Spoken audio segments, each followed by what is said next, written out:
कर दे, छोड़ दे। जिन बातों से गुरु दुख पावे उन बातों को दूर भगावे। उनको फेंक देते, कितना अच्छा लगता, छोड़ दे उन सब चीजों को। अब जैसे शुगर के मरीज को अब मीठा तो अच्छा लग गया उसने, और डॉक्टर कहे भाई शुगर तो मरीज ये मीठा नहीं खाएगा, ना मिठाई ना चीनी, और वो फिर भी डॉक्टर की आज्ञा का पालन नहीं करता तो मरेगा फिर, और क्या इलाज है। तो चीनी मीठी तो लग रही है, इसमें कोई शक नहीं, मीठी भी है, लेकिन उसके लिए विष है। तो ऐसे ही भक्ति मार्ग में गुरु जी की आज्ञा का पालन ना करना विष के तुल्य है, आपकी भक्ति को नष्ट कर देता है। गुरु के सम्मुख वचन ना कहे सो ससरैनी गैनी सुख ले। गुरु जी के सामने एंड बैंड नहीं बोला, क्योंकि गुरु जी के सामने जैसे भगवान के पास जाना होता है ऐसे ही दृष्टिकोण से आना चाहिए। अपनी फरियाद करे, जो भी आदेश हो सिरोधार्य करे और चल पड़े, चाहे मन कुछ भी सोचता रहे, क्योंकि परमात्मा अंतर्यामी है, आपके सब दुखों से परिचित है, और वो आपके जितनी श्रद्धा आपकी होगी उतना ही निवारण आपको साथ साथ रिजल्ट देते रहेंगे। तो आपने समर्पण और श्रद्धा बढ़ानी है, उसके बढ़ाने के लिए आपको यहाँ बुलाया जाता है, भक्ति कराई जाती है, दान पुण्य करवाया जाता है, सेवा करवाई जाती है, ताकि आपकी श्रद्धा जितनी बढ़ेगी उतना ही प्रभु आपके संकटों का निवारण समांतर करता रहेगा। अब जैसे आप यहाँ आए और आते ही आपको ठीक कर दिया, आप ना हो भूल गए भी यहाँ, क्योंकि हमने देखे झाड़े लवानी है, झाड़े लवाए लाया, हो गया, आराम हो गया, बस ये क्या वहाँ जाना नहीं भूल कर फिर। तो यहाँ आते भी आपको सुख दिया जा सकता है, लेकिन ये परमात्मा चाहते हैं कि ये बच्चा आते कुछ तो राहत अवश्य देगा, ताकि आपका विश्वास बने। और आप पर आज कलयुग में आगे हो इतने पाप है, गिनती नहीं। एक सुख थोड़ा बहुत मालिक अपनी तरफ से अवश्य देता आपको, फिर 100 संकट और हैं अभी तो आपके ऊपर बैलेंस, वो भी निवारण करवाने हैं। तो फिर आपको बुलाया जाता है कि आप महीने में एक बार अवश्य आइए। आपको बुलाने का क्या तात्पर्य है कि यहाँ आने से आपको बहुत पुण्य मिलता है, आपको बहुत भक्ति लाभ होता है। आप बच्चे हो, आपको मालूम नहीं, ये दास डॉक्टर है जो भी आपको कैसे कैसे आपके अंदर शक्ति प्रवेश करवानी है, प्रभु की पुण्य कैसे प्रवेश करवाने हैं, फिर ये ज्ञान आपके हृदय में पहुंचाना है। और जिस दिन आपकी श्रद्धा पूरी हो जाएगी, आप सपने में भी दुखी नहीं होगे, ये सत्कर मान लेना। क्योंकि पाप जब बढ़ जाते हैं, दिन में भी दुखी, सोए फिर भी दुखी, क्यों सपने भी बुंडे बुंडे आवे।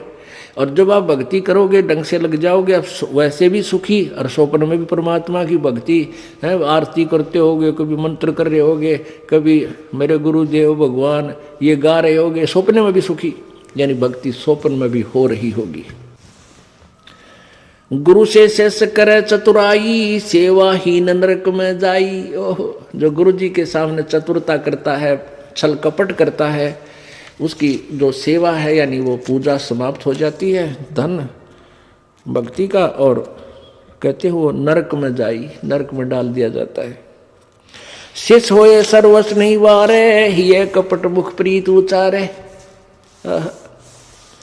शेष होके और समर्पण नहीं किया तो क्या काय का भगत वो, और हिये कपट मुख प्रीत उचारे। अंदर तो दोष है, ऊपर तो मीठा बोला है, ये भगवान को पसंद नहीं। सो जीव कैसे लोक सिधाई, बिन गुरु मिले मोहे ना पाई।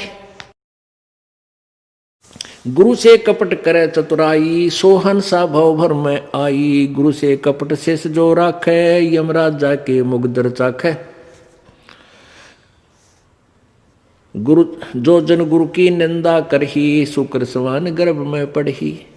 गुरु की निंदा सुने जो काना, ताको निश्चय नरक निदाना। अपने मुख निंदा जो करही, परिवार सहित नरक में पढ़ही।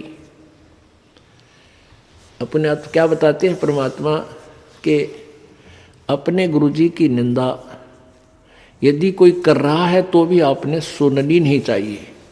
यदि गुरु की निंदा सुने जो काना, ताको निश्चय नरक निदाना। जिसने गुरुजी की निंदा कान से भी सुन ली किसी नालायक ने, कहते हैं तो भी तू नरक में जाएगा, तेरा नाम खंड हो जाएगा। अब यहाँ समस्या एक आती है कि जैसे कोई व्यक्ति है निकम्मा, वो बुराई कर रहा है गुरुजी की, आप बैठे हो, ट्रेन में बैठे हो, बस में बैठे हो, या कहीं ऐसे स्थल पर बैठे हो, और वो चलो ऐसे वैसे स्थान पर हो तो उठ कर चला जा, आदमी इतना तो कर ही सकता है, लेकिन बस में बैठे हैं, ट्रेन में बैठे हैं, काफ़ी लंबा सफ़र है, और वो कोई निंदा कर रहा है और आप सुन रहे हो, तो आपके मन में शंका होगी कि मेरा तो नाम खंड हो जाएगा। नहीं होगा। क्यों नहीं होगा? क्योंकि सुनने का अर्थ ये है जैसे कोई आपके गुरुजी की बुराई कर रहा है, आप सुन रहे हो, लेकिन आपके हृदय में वो नहीं समा रही है कि ये सच ठीक कह रहा है। आपका मन ये कह रहा है ये अनजान व्यक्ति है, इसको पता नहीं, ये वैसे ही कह रहा है। आपके हृदय में उसके हाँ में हाँ नहीं बनी, तो आपने सुनकर भी नहीं सुनी। ये इनमें बहुत अंतर होता है एक एक बात में। और यदि आप उसके कहने से आपके हृदय में ऐसा आ गया कि हो सकता है हमारे गुरुजी ने ऐसा गलत काम कर ही दिया हो, तो आपने सुन ली, वो सुन ली, और आपके मन में स्वप्न में भी नहीं आए कि ये जो कह रहा सच्ची हो सकती है, तो आपने नहीं सुनी, तो आपको दोष नहीं। गुरु की निंदा सुने जो काना, ताको निश्चय नरक निदाना, अपने मुख निंदा जो करही, परिवार सहित नरक में पढ़ी।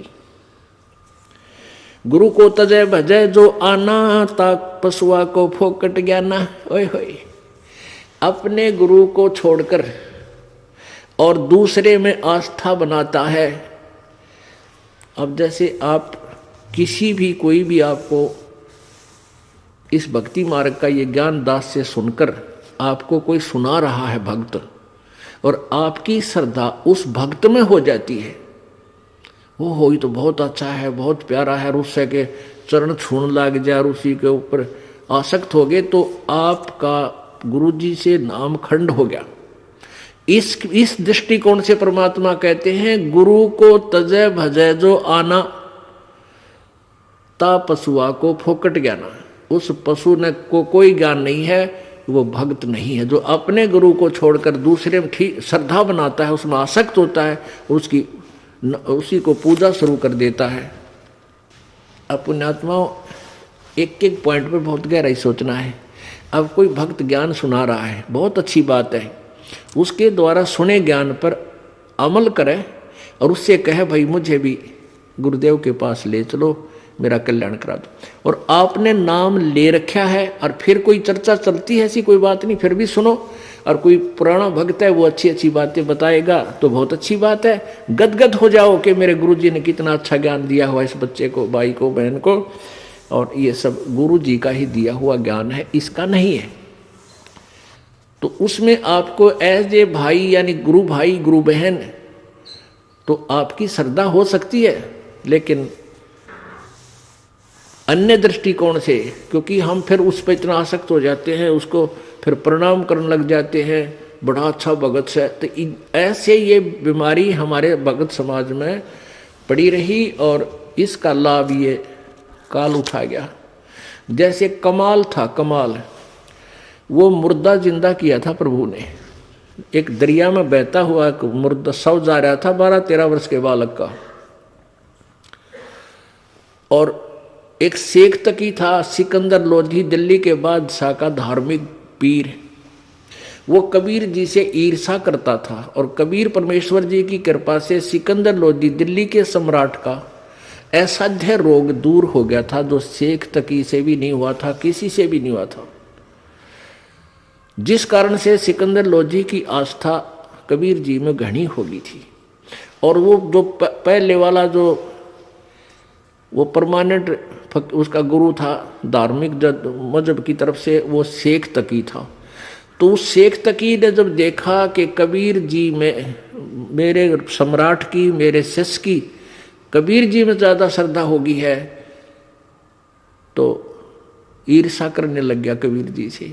उसको नीचा दिखाने की चेष्टा में उसने कहा कि राजा या तो तू बाज आ जा, और नहीं तो मैं, तो वे काफिर को गुरु बना लिया तूने, एक हिंदू को गुरु बना लिया, मैं तेरी पूरे मुसलमान समाज में तेरे बारे में बताऊंगा और सबको तेरे विरोधी कर दूंगा।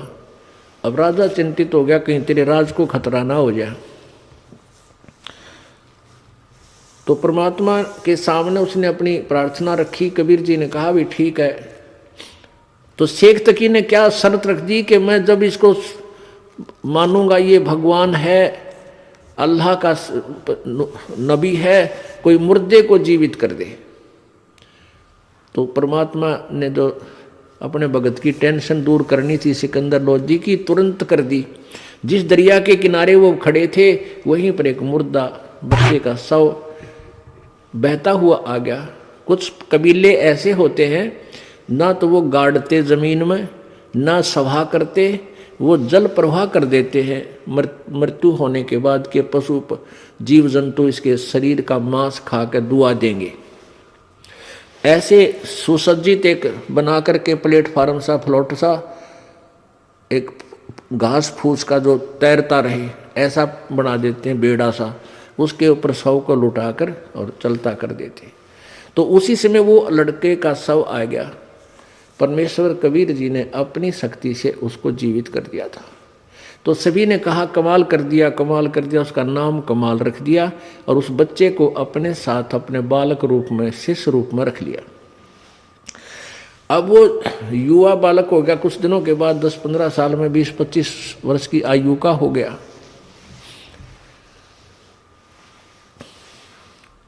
तो वो परमात्मा से ज्ञान सुनकर, कबीर जी का ज्ञान सुनकर वो भी ज्ञान औरों को सुनाने लग गया। जैसे बताते हैं भक्त, आप भी बताते हो और भी बताते हैं। अब जवान लड़का था, अच्छी आवाज थी, बढ़िया गला था, परमात्मा की वाणी गा गा के इतने सुरीले ढंग से सुनावे। तो जो परमात्मा कबीर जी के शिष्य थे वो 64 लाख, उनमें से बहुत सारे कमाल जी के ऊपर आसक्त हो गए। ओहो कमाल तो भाई कमाल है, तेरा नाम भी कमाल, तेरा काम भी कमाल, और भाई तो गुरु जी से भी बढ़कर हो गया। ओहो आप तो गुरु जी से भी अच्छी जो है ना ज्ञान सुनाते हो। अब इस बात से वो कमाल फूल गया, वो यानी उसमें अभिमान छा गया। और कबीर जी परमात्मा उसको बार बार धिक्कारते थे, उसको धमकाते थे कि निकम्मे तू अपना कर्म बना ले और प्रभु मत बनाए। लेकिन ये प्रभुता की भूख इतनी बुरी होती है, जीव नरक जाना स्वीकार कर लेगा, प्रभुता छूटे नहीं। कहते हैं राज तजना सहज है, सहज त्रिया का नेह, और मान बढ़ाई ईर्षा दुर्लभ तजनाई। और जब तक ये नहीं तजे जाएंगे इतना भगवान नहीं मिला। तो हम निकले भगवान के लिए, हमें पता है मनुष्य जीवन मिला भगवान प्राप्ति के लिए, और फिर उसमें कोई वस्तु बाधा है उसने फेंक दे तुरंत तोड़ के, उसको एक तरफ फेंके तो भगवान मिला। लेकिन उस कमाल ने परमात्मा के आदेश का पालन किया नहीं, तो प्रभु ने उसको धमका दिया। वो वहां से निकलकर परमात्मा से रुष्ट होकर, अक्षुब्ध होकर, खिन्न होकर के वहां से निकल गया और जाके कहीं दूर देश स्थान पर रहने लगा, जहां के वो नालायक भक्त गुरुजी के शिष्य उसको चाहते थे, वहीं चला गया, वहां रहने लग गया। अब वहां रहा, उसने एक छोटा सा आश्रम बना लिया। अब पुण्यात्मा समर्थ जो कार्य करता है कोई जीव नहीं कर सकता।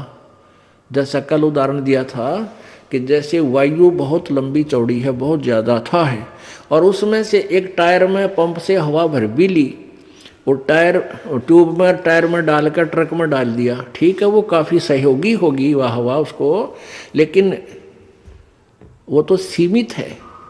ऐसे ही किसी भक्त ने, उस कमाल ने परमात्मा की कुछ दिन सेवा करके, दोनों नाम दिया, उसकी भक्ति करके कुछ शक्ति अवश्य होगी थी, लेकिन वो जीव ही था। और वो अनजान भक्त जो परमात्मा के शिष्य थे कबीर जी के, उस पर आसक्त हो गए। तो यहाँ बताते हैं गुरु को तजय भजय जो आना ता पशुआ को फोकट गया ना।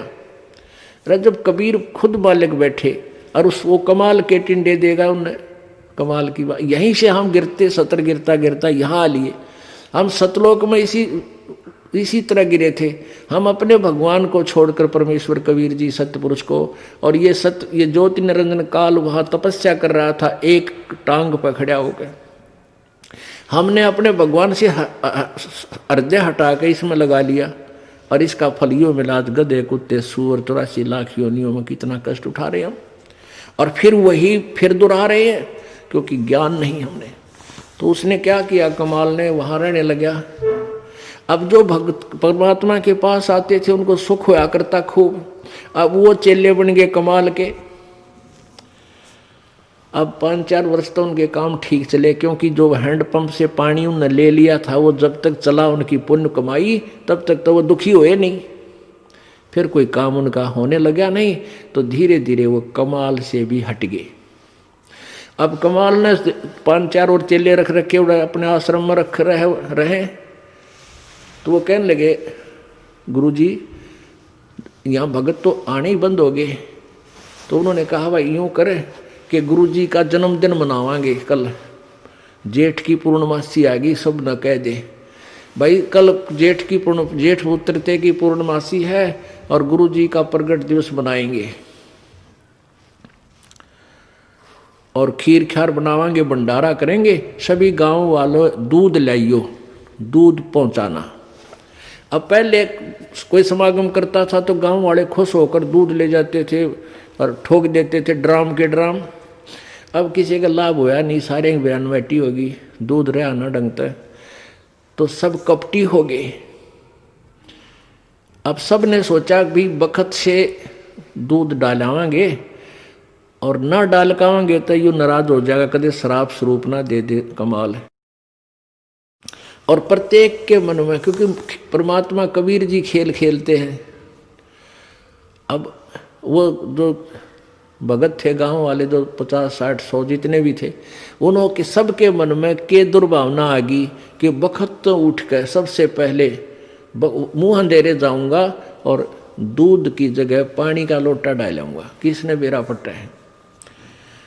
अब सुबह सुबह लाग गई लाइन, महाराज जी सत साहेब, कहाँ भाई सत साहेब, आज दूध लाए हैं, डाल दो भाई वहाँ ड्राम में जो पहले कराया करते। अब कपड़ा उठावें और पानी तरड़ा डालें, गुरु जी ने महाराज जी ने पता लग जाएगा हाँ डाल रहा है कुछ, दूध डाल गया। एक आधे भगवान ने उसमें दो चार दूध भी डाल दिया होगा। कमाल बोला भाई आता दूध बहुत आ गया और बच्चों खीर बना लो। अब वो लग गए खीर बनाने, वो ड्राम पानी का भरा, थोड़ा बहुत दूध उसमें कितना गिर गया को भगवान। तो कहने लगे गुरुजी तो सारा पानी का फुल भरा है। कमाल बोला झूठ बोलो, देखा जाएगा सारा पानी का भरा हो, किसकी खीर बनी थी। इतना शर्मिंदा हो गया, रात्रि में उस आश्रम ने छोड़ दिया, पता नहीं कित मरिया जाके छोड़ चल गया। तो इस प्रकार परमात्मा कहते हैं अब आप भी मरिया और उन शिष्यों उन पुण्यात्माओं को ले डूबा, नकमी आत्मा जो परमात्मा से जुड़ी थी। गुरु को तजय भजय जो आना, तापसुआ को फोकट ज्ञाना। गुरु से बैर करे शिष जोई, भजन नास और बहुत बिगोई। पीढ़ी सहित नरक में परही, गुरु आज्ञा शिष लोप जो करही। चेला अथवा उपासक होई, गुरु सुमुख ले झूठ संजोई। निश्चय नरक पड़े से सोई, वेद पुराण भाकत सब कोई। सम्मुख गुरु की आज्ञा धारे, और पीछे ते सकल निवारे। एक सामने आकर के तो हाँ जी हाँ जी हाँ जी, और पीछे ते छोड़ देने कि जरा फिर देखेंगे। तो कहते हैं सम्मुख गुरु की आज्ञा धारे और फिर और पीछे ते सकल निवारे, यार सब ने रिजेक्ट कर बैठे। ऐसे नकली शिष्यों का उद्धार नहीं होता। सोच से घोर नरक में पड़ही, रुद्राद पीवे नहीं तरही। मुख पर वचन करे परवाना, घर पर जाए करे विज्ञाना। मुख पर तो सारी बात माने और घर पर जाकर चौधरी पाक अपने हिसाब से सेटिंग करो ना, नो ऐसे ठीक नहीं गुरु, ये ऐसे होना चाहिए। तो परमात्मा कहते हैं आप जीव हैं और जीव संज्ञा में ही रहना चाहिए। आपने परमात्मा की आज्ञा में कोई भी दोष नहीं निकालना चाहिए, फाइनल हो। अब गुरु जी की आज्ञा देगा आपको। हम क्या आज्ञा देते हैं भाई, बीड़ी मत पीना, शराब मत पीना, तम्बाकू मत पीना, बुराई ना करना, चोरी मत करियो, रिश्वत मत लेना, भगवान पर विश्वास रखना, भक्ति करना, आनुपाशा मत करना। और ये सारी ही ना करने की है। और ये आज्ञा पालन करने की है। और ये भी नहीं करोगे फिर भगत कैसे, व्यर्थ। मुख पर वचन करे परमाना, घर पर जाए करे विज्ञाना। जहां जावे ता निंदा करही, सोच घोर नरक में पड़ही। ऐसे शेष को ठाहर नाही, गुरु विमुक्त लोचत मन माही। वेद पुराण कहे सब साखी, साखी शब्द सब है यूं बाकी। मानुष जन्म पाए कर खोवे है, सतगुरु विमुखा युग युग रोवे। अब सतगुरु से विमुख होने वाला कहते हैं युग युग रोएगा।